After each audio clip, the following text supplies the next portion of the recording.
First నా favourite వేద్దాం. చూసిరా,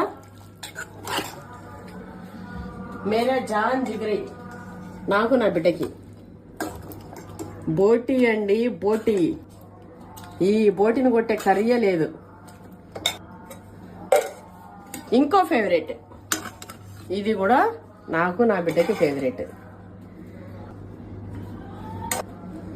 అట్లనే మిర్చిలు, సన్న మిర్చి, ఇంకా చికెన్,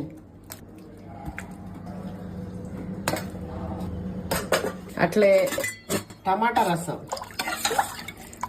అమ్మాయి టమాటా రసం కూడా పోస్తారు అనుకోకరి. ఇవన్నీ ఉంటే మన అది పోస్తాను. వేడి వేడి రైస్. కూర లేక అన్నం తింటుర్రా, అన్నం లేక కూర తింటుర్రా అంటారు. కూర లేకి అన్నం నంచుకుంటారు. అది విషయం. చూసిరా, అబ్బా